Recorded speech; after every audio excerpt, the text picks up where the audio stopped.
मारीच का मृग रूप। रावण ने मारीच के पास से लंका लौट आने की कुछ काल पश्चात ही शूर्पणखा उसके पास आ पहुंची। उस समय रावण अपने मंत्रियों से घिरा हुआ था। स्वर्ण सिंहासन पर आरूढ़ रावण वैसे ही शोभा पा रहा था जैसे सोने की ईंटों से निर्मित यज्ञ विधि में घी के द्वारा प्रज्वलित अग्नि। समर भूमि में साक्षात यमराज के भांति दिखाई पड़ने वाले रावण ने देवता गंधर्व आदि सभी को जीत लिया था। राजोचित लक्षणों से संपन्न रावण ने वैदुर मणि यानी नीलम तथा तपाए हुए सोने से निर्मित आभूषणों से अलंकृत हो रहा था। उसके अंगों पर विष्णु के चक्र तथा देवताओं के विविध आयुधों के अनेक प्रकार प्रहार हुए थे, किंतु इन प्रहारों के बाद भी उसका कोई भी अंग खंडित नहीं हुआ था।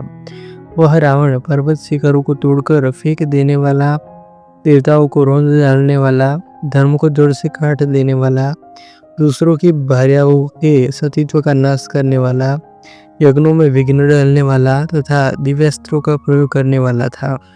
उसने समुद्रों तथा पर्वतों पर विजय प्राप्त किया था, नागराज वासुक को परास्त किया था, तक्षक की प्रिय पत्नी का हरण किया था, कुबेर पर विजय प्राप्त कर उसने पुष्पक विमान छीना था।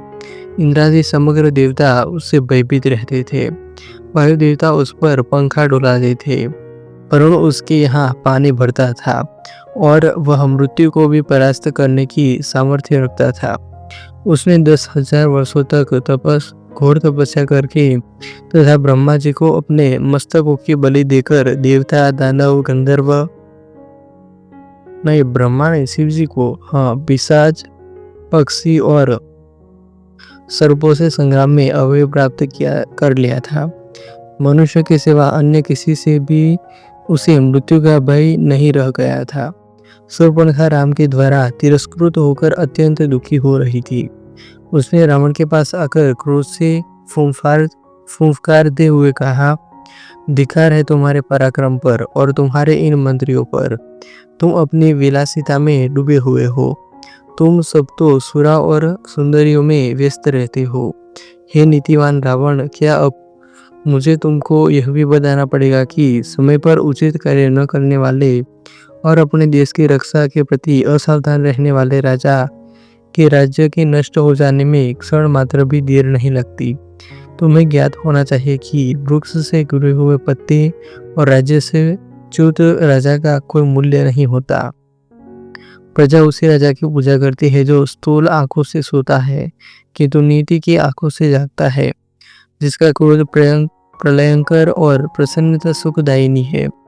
जिस राजा के गुप्तचर सक्रिय और सतर्क नहीं रहते, वह राज्य करने योग्य नहीं होता। तुम्हारे गुप्तचर तो मूर्ख, अयोग्य और आलसी है। तुम्हारी बुद्धि दूषित है और मंत्री भी सर्वथा अयोग्य है। उन्हें अभी तक यह पता नहीं कि उनके राज्य दंडकारण्य में कितनी भयंकर घटना घट चुकी है। मेरे वीर भ्राताओं, खर दूषण का 14 सहस्त्र राक्षसों सहित संहार हो चुका है। जो ऋषिमुनि कल तुम्हारे नाम से थर-थर कांपते थे, वे सिर उठाकर निर्भय हो घूम रहे हैं। तुम तो राम द्वारा किए गए भीषण हत्याकांड से अभी तक अपरिचित हो। शूर्पणखा के कटुवचनों से कुपित होकर रावण बोला, शूर्पणखे, मुझे बताओ कि राम कौन है, उसका बल और पराक्रम कितना है। दुष्कर दंडक वन में उसने किस लिए प्रवेश किया है। उसके पास ऐसा कौन सा अस्त्र है जिससे उसने खरदूषण और त्रिशिरा का सेना सहित संहार कर दिया। उसने तुझ जैसे सुंदर अंगों वाले को क्यों कुरूप बना दिया। रावण के प्रश्नों का उत्तर देते हुए शूर्पणखा ने कहा, हे भाई, महाबली राम अयोध्या नरेश दशरथ के पुत्र है। वे अत्यंत निपुण धनुर्धारी है। वे अकेले और पैदल थे तो भी उन्होंने मात्र 1.5 मुहूर्त यानी 3 घड़ी में समस्त राक्षसों का संहार कर डाला। मैं राम के बाणों की वर्षा से राक्षसों को मरते जो देखा, किंतु यह नहीं देख पाई कि कब राम ने धनुष खींचा और कब बाण छोड़ा।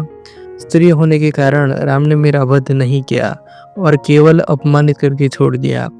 राम के समान ही पराक्रमी उसका भाई लक्ष्मण और अत्यंत सुंदरी उसकी पत्नी सीता भी उसके साथ है। इस भूतल पर मैंने आज तक सीता के समान रूपवती अन्य कोई स्त्री नहीं देखा है। जब मैं सीता को तुम्हारी भार्या बनाने के लिए लाने के लिए उद्यत हुई तो लक्ष्मण ने मुझे कुरूप बना दिया। सीता तुम्हारी ही भार्या बनने योग्य है, अतः तुम उसे शीघ्रातिशीघ्र हर लाओ। शूर्पणखा का कथन सुनने तथा अपने मंत्रियों से विचार विमर्श करने के पश्चात रावण ने सीता को हर लाने का निश्चय कर लिया। तत्काल उसने अपना रथ तैयार करवाया और उस पर सवार हो अपने मित्र मारीच के पास पहुंच गया। मारीच ने रावण का समुचित सत्कार करके पूछा, राजन, लंका में सब कुशल तो है ना? आप इतनी जल्दी पुनः कैसे लौट आए? रावण बोला, हे मारीच, क्रूर और मूर्ख राम ने अपने बल का आश्रय लेकर मेरे भाई खर और दूसरा सेना सहित त्रिशिर का वध कर दिया है। उसने मेरी बहन शूर्पणखा को भी कुरूप बना दिया है। तुम मेरे मित्र हो, मित्र ही संकट के समय मित्र की सहायता करता है। मैं जानता हूँ कि मेरे मित्रों और शुभचिंतकों में तुमसे बढ़कर बलवान, नीतिवान और मुझसे सच्चा स्नेह करने वाला और कोई नहीं है। अतः हे मारीच, मैं चाहता हूँ कि तुम रजत बिंदुओं वाला स्वर्णमुख बनकर राम के आश्रम के सामने जाओ। तुम्हें देखकर सीता अवश्य राम लक्ष्मण को तुम्हें पकड़ने के लिए भेजेगी। उन दोनों के चले जाने पर मैं अकेली सीता का अपहरण करके ले जाऊंगा। राम को सीता का वियोग असह्य होगा और विरह की उस अवस्था में राम को मार डालना मेरे लिए कठिन नहीं होगा। रावण के वचन सुनकर मारीच बोला, हे लंकापति, जैसे कि मैं पहले भी कह चुका हूँ कि ऐसा करना तुम्हारे लिए उचित नहीं होगा। यह कार्य तुम्हारे जीवन के लिए काल बन जाएगा। आश्चर्य की बात है कि वेद शास्त्रों की ज्ञाता होते हुए भी तुम परस्त्री हरण जैसा भयंकर पाप करने जा रहे हो। तुम्हें ज्ञात होना चाहिए कि राम के क्रोध से तुम बच नहीं सकोगे। मारीच के इस उत्तर से क्रुद्ध हो हाथ में खड्ग लेकर रावण बोला, मारीच, मैं तुझे अपना मित्र समझकर तेरे पास आया हूँ। तेरा अनर्गल प्रलाप सुनने के लिए नहीं।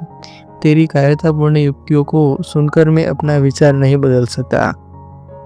सीता का हरण मैं अवश्य ही करूंगा और तू मेरे आज्ञा का पालन भी करेगा। यदि तू मेरी आज्ञा मानकर मेरे इस कार्य में सहायता नहीं करेगा तो राम लक्ष्मण से पहले मैं तेरा वध करूंगा। रावण के क्रोध से भयभीत होकर मारीच ने अपनी सहमति दे दी। उसकी सहमति से प्रसन्न होकर रावण बोला, अब सिद्ध हो गया कि तू मेरा परम मित्र है। रावण ने उसे लेकर दंडक वन में पहुंच राम के आश्रम की खोज करने लगा।